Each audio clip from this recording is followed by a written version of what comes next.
Stratification theory and industry. Stratification theory and the theory of social class in particular have progressed in a very uneven manner. We know something of the ways in which economic inequalities are created, sustained, and changed, but the explanation of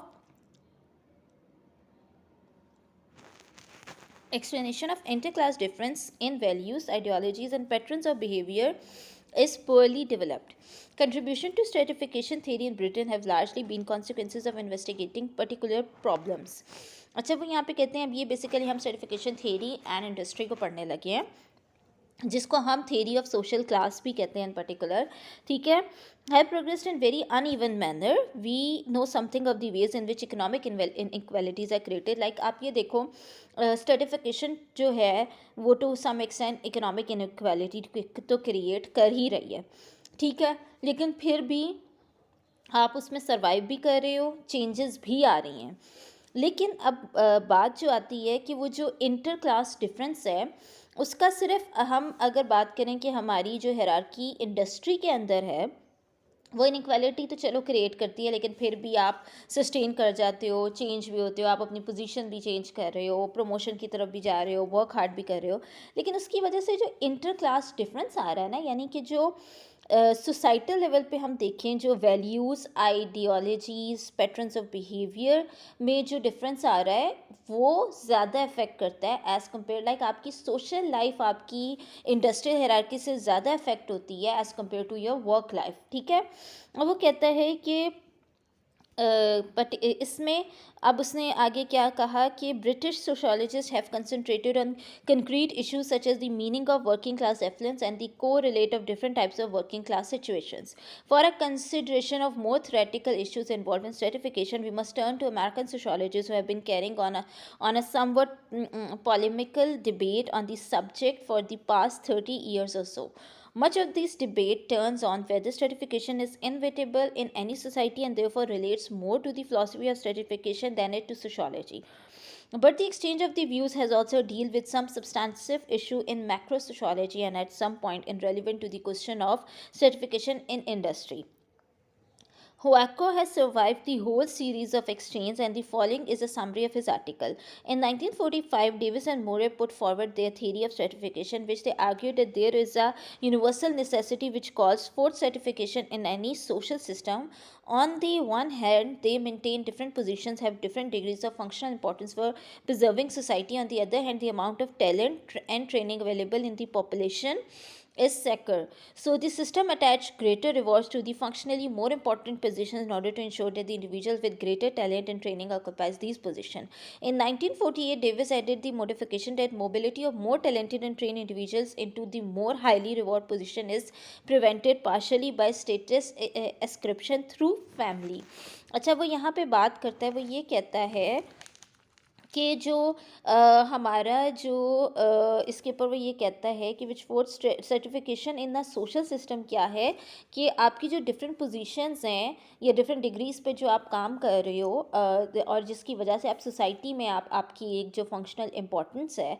ठीक है. एक तो ये दूसरी तरफ आ जाती है कि टैलेंट और ट्रेनिंग ये हमारे पास कम आ रहा है और प्रिविलेजेस हम ज़्यादा बड़ी से बड़ी पोस्ट को दे रहे होते हैं. ठीक है. अब उसमें ये कहता है, वो ये कहता है कि जो यहाँ पे वो ये बात करता है कि अगर हम देखें कि जो हाई प्रोफाइल पोजीशंस हैं उस पे लोग, अगर हम इसको मैं ओवरऑल सिंपल वर्ड्स में अगर कहूँ तो वो ये कहते हैं कि हाई प्रोफाइल पोस्ट पे जो प्रिविलेजेस मिलती हैं उसकी को हासिल करने का जो एक पैशन है जो लोगों में है, ठीक है, आपको आपकी मेहनत आती है, लेकिन इस वजह से हमारे अंदर जो ट्रेनिंग और डेवलपमेंट है, टैलेंट है, वो मरता जा रहा है. वो क्यों मरता जा रहा है? क्योंकि आप देखो, एक बंदा ये सोचता है कि यार अगर मैं सीनियर सर्जन बन जाता हूँ, ठीक है, तो लोग जो हैं मुझे बहुत प्रेस्टीज की नज़र से देखेंगे, मेरे पास बहुत बड़ा घर होगा, बहुत बड़ी गाड़ी होगी, हर कोई मुझसे ताल्लुक़ जोड़ना चाहेगा. ठीक है. तो ऐसे में अब वो क्या करता है, उसका फोकस इस चीज़ के ऊपर नहीं होता कि मेरी वजह से सोसाइटी में क्या चेंज आ रहा है, मैं कितने लोगों को फ़ायदा पहुंचा रहा हूँ, मैं क्या न्यू चेंज ला रहा हूँ. मेरा टैलेंट किस तरह पॉलिश हो रहा है, उसका फोकस इस चीज़ से हट कर सिर्फ और सिर्फ टॉप पोजीशन पे पहुंचने और ज़्यादा से ज़्यादा पैसे कमाने के ऊपर हो जाता है, जिस वजह से हम ये देखते हैं कि लोगों में पैसे की चाहत ज़्यादा है, टैलेंट कम है। कुछ न्यू करने की हम सब वही जो बात लास्ट टाइम भी मैंने वर्ड यूज़ किया था रैट रेस का, कि रैट रेस इज़ बेसिकली कि हम सब ज़्यादा से ज़्यादा हासिल करने की चाहत में भाग रहे हैं, और इस तरह से भाग रहे हैं कि जिस जिस इंसान के अंदर कोई टैलेंट था वो टैलेंट ख़त्म होता जा रहा है। और अगर आपको मज़ीद ट्रेनिंग की ज़रूरत थी या अपने आप को ग्रूम करने की ज़रूरत थी, आप वो उसको हटाते जा रहे हो। आपका फोकस सिर्फ इस चीज़ की तरफ है कि चाहे सही हो चाहे गलत हो, चाहे पैसे दे के करना पड़े चाहे किसी से करवा के करना पड़े, मैंने उस टॉप पोजीशन पे पहुंचना है। लाइक फॉर एग्जांपल मैं ये बात करती हूँ कि स्टूडेंट्स लेवल की अगर हम बात करें, तो आप में से ये आप लोगों ने मुझे ख़ुद भी जवाब देना है, आप में से कितने लोग होंगे जो कि बड़ी खुशी से ये चाह रहे होंगे कि यार मैं थीसिस करूं, मैं रिसर्च को सीखूं, मैं रिसर्च का पेपर अच्छे से लिखूं, मैं पूरी प्रॉपर रिसर्च सीखूं ताकि कल को मुझे ज़िंदगी में काम आए। मैं जॉब करूं तो मुझे रिसर्च काम आए, और मैं एक डिग्री जब अर्न करूं तो मुझे ये खुशी हो कि मैंने अपने पूरे टैलेंट से डिग्री जो है वो अर्न की है। ठीक है, बहुत कम लोग होंगे जो ये सोच रहे होंगे। मेजॉरिटी लोग क्या सोच रहे होंगे कि बस डिग्री कंप्लीट हो जाए, सर से उतर जाए, चाहे कोई मुझे थीसिस बना के दे दे, चाहे मुझे गलत सलत लिखने पे नंबर मिल जाए, मुझे से फ़र्क नहीं पड़ता कि मैं क्या लर्न कर रही हूँ क्या नहीं, मुझे बस डिग्री कंप्लीट करनी है। ठीक है, सेम आप देखो, आप में से मेजॉरिटी लोग ये सोच के क्लास ले लेते होंगे कि अटेंडेंस लगनी है बस, और हमने निकल जाना है, एक सेमेस्टर हमारा पार हो जाना है। ये नहीं आप सोच रहे होते कि उसमें हमें लर्न करने क्या मिल रहा है, क्योंकि आपको ये होता है कि यार अच्छा ये सब्जेक्ट लर्न करके मैंने क्या करना है, या वो सब्जेक्ट लर्न करके मैंने क्या करना है।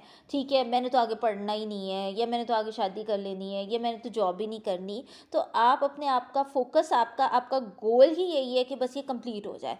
तो बिल्कुल इसी तरह जब एक टॉप पोजीशन पहुंचने वाले का गोल ही यही है कि मैंने जैसे मर्जी करके मैंने उतनी अर्निंग हासिल करनी है जिस तरह वो दूसरे बंदे को मिल रही है, तो उसका ध्यान सिर्फ पैसे पे होगा, उसका ध्यान लर्निंग पे नहीं होगा।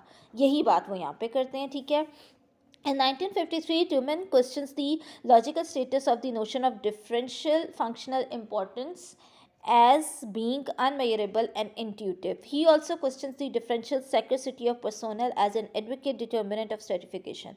He argued that in practice, most stratification systems artificially restricted the development of whatever potential talent and skill may exist in the population.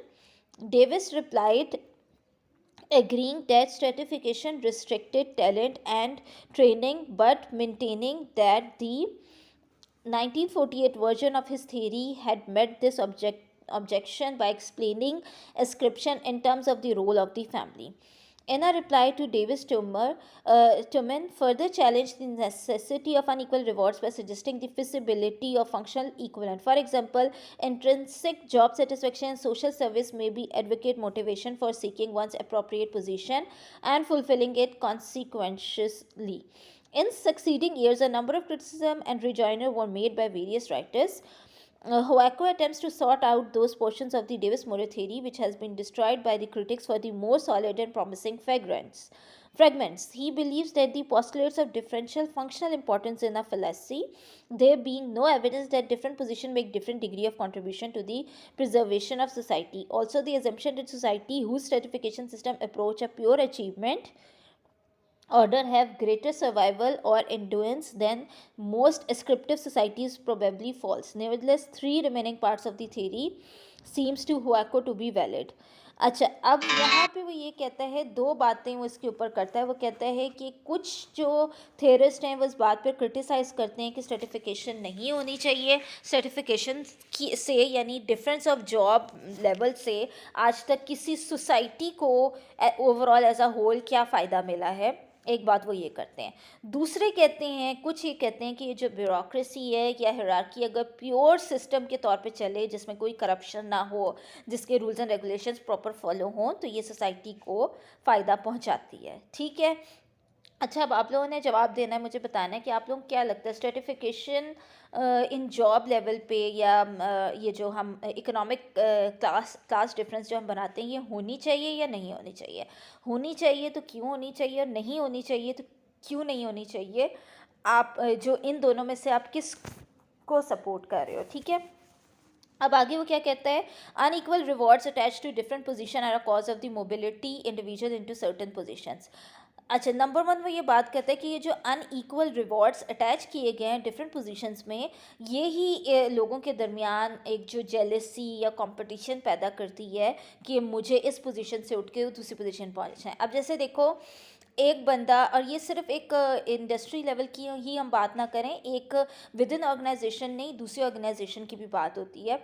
अगर आप ये देखो कि जैसे लेट्स सपोज एक बंदा एक किसी गवर्नमेंट हॉस्पिटल में डेंटिस्ट है, उसका लगता है कि उसकी पे कम है, और प्राइवेट में उसका लगता है कि उसे उससे ज़्यादा मिल रहा है, तो वो यहाँ से वहाँ मोबिलाइज क्यों होगा? सिर्फ सैलरी के लिए कि यार मुझे सैलरी ज़्यादा मिल रही है, ठीक है। दूसरी तरफ आप ये देखो कि लोगों की हर वक्त लोग काम करने से ज़्यादा इस चीज़ के ऊपर उनका ध्यान होता है कि यार अगले को सैलरी ज़्यादा मिल रही है तो मुझे भी उस पोजीशन पर पहुँचना है। तो अगर हम इसका पॉजिटिव कॉन्सिक्वेंस देखें तो वो ये है कि कंपटीशन ना हो तो भी लोग आपस में साथ नहीं चल सकते। मतलब कंपटीशन ही नहीं होगा तो कोई फ्रूटफुल काम नहीं करेगा, और कंपटीशन बहुत ज़्यादा हो तो भी लड़ाई झगड़े जेलसी हैं, लोग काम से ज़्यादा एक दूसरे को हटाने में लगे होते हैं, ठीक है। Existence and operation of the institution of a family is a cause of status ascription. अच्छा, अब ये वो वही बात करता है कि इंस्टीट्यूशन ऑफ द फैमिली जो है ना हमारी, वो सबसे ज़्यादा जो डिपेंडेंट हो गई है ना वो स्टेटस एस्क्रिप्शन में, वो हमारी इस इकोनॉमिक हायरार्कीज़ के साथ हो गई है। कि वही बात है कि हम देखते हैं कि कौन सी फैमिली जो है उसका स्टेटस ज़्यादा है, इनकम ज़्यादा है, हम उसी से आगे फर्दर अपनी फैमिली बनाने पे जाते हैं। और सेम अगर जो बनी हुई फैमिली है, उनका सारा मसला ही इकोनॉमिक के ऊपर होता है कि वो आगे जा रहे हैं तो हमें भी आगे बढ़ना है, उनका बड़ा घर है तो हमें भी बड़ा घर लेना है, ठीक है। तो आपकी एक कॉन्टिन्यूस जो कंपटीशन है ना वो चलते जा रहा है। Differential scarcity of qualified personnel is a cause of stratification, unequal rewards attach to different position. अच्छा, अब ये जो unequal rewards attach to different positions हैं, इसकी वजह से क्वालिटी और क्वालिफाइड लोगों की कमी होती जा रही है, क्योंकि लोग क्वालिफिकेशन से ज़्यादा ये देख रहे होते हैं कि पैसा किस चीज़ में ज़्यादा आ रहा है, ठीक है। Originally formulated as a part of structural functionalism explanation of the nature of society, the Davis-Morey theory of stratification has thus effectively been modified to the point where its claims are restricted to the formation of proposition about the effect of structural features of society on the attitude and behavior of its members. अच्छा, social action theory have not developed a theory of stratification, although it is not difficult to see the general lines that this would take. The division of society into strata is problematic. Strata in society or in industry do not exist out there separately from actors' definition of the situation. The existence of stratification society ultimately rests on the majority of its members legitimizing the differences in authority attached to various strata. In particular, the subordinate positions of the highest stratum, order givers, managers, leaders, is not possible without the consent of a majority of the lower stratum, or order taker, the managed and the led.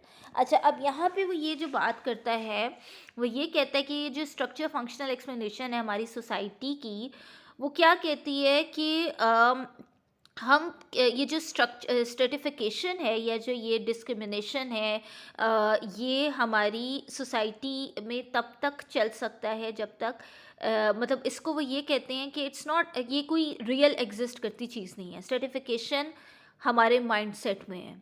Stratification कोई structure नहीं है। Stratification कोई एक बनी बनाई नज़र आती चीज़ नहीं है, ये हमारे माइंडसेट में है।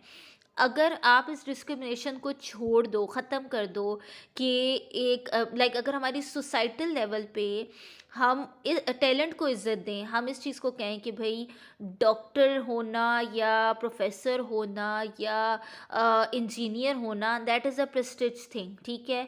और आप इस चीज़ को निकाल दो कि ये वाला डॉक्टर 2 करोड़ कमा रहा है या 2 लाख कमा रहा है, वो वाला डॉक्टर 1 लाख कमा रहा है, आपका ये माइंडसेट ना हो, और अगर आप अपने रिलेशनशिप्स बनाने में और अपने सोसाइटल कनेक्शंस में इस स्ट्रेटिफिकेशन को छोड़ दो और आप अच्छे लोग देखकर रिलेशन बना रहे हो, तो स्ट्रेटिफिकेशन नज़र नहीं आएगी। लेकिन स्ट्रेटिफिकेशन सरवाइव करती जाती है, क्यों? क्योंकि हम उसको अपने माइंडसेट के साथ आगे लेके चलते हैं। बिल्कुल वैसे ही वो ये कहता है कि अगर ऑर्डर देने वाला ही हो बस, और कोई ऑर्डर सुनने वाला ना हो, मैं मना कर दूं कि मैंने नहीं सुनना ऑर्डर, नीचे वाले सारे लोग मना कर दें कि यार हमने नहीं सुनना ऑर्डर, तो ऑर्डर देने वाले की भी कोई अहमियत नहीं रहेगी। और सेम, अगर ऑर्डर देने वाला ही कोई नहीं है, तो फिर सुनने वाले की भी कोई अहमियत नहीं है, कि उससे तो कोई कुछ कह ही नहीं रहा, तो वो सुनने वाला रहता ही नहीं है। तो ये चीज़ें, ये स्ट्रेटिफिकेशन क्यों चलती है या किस तरीके से चल सकती है, ये लोगों के एक्शन से ही चल सकती है। ठीक है, ये हमारा स्ट्रेटिफिकेशन का टॉपिक कंप्लीट हो गया है। नेक्स्ट टाइम हम दूसरा टॉपिक स्टार्ट करेंगे। अब आप लोगों से जो मैंने पूछा है, आपने उस चीज़ का मुझे रिस्पॉन्स देना है, और अगर कुछ चीज़ समझ नहीं आई तो आप लोगों ने वो बताना है। ठीक है, और आप लोगों ने अपनी एग्जाम्पल्स भी शेयर करनी है। ओके क्लास, अल्लाह हाफिज़।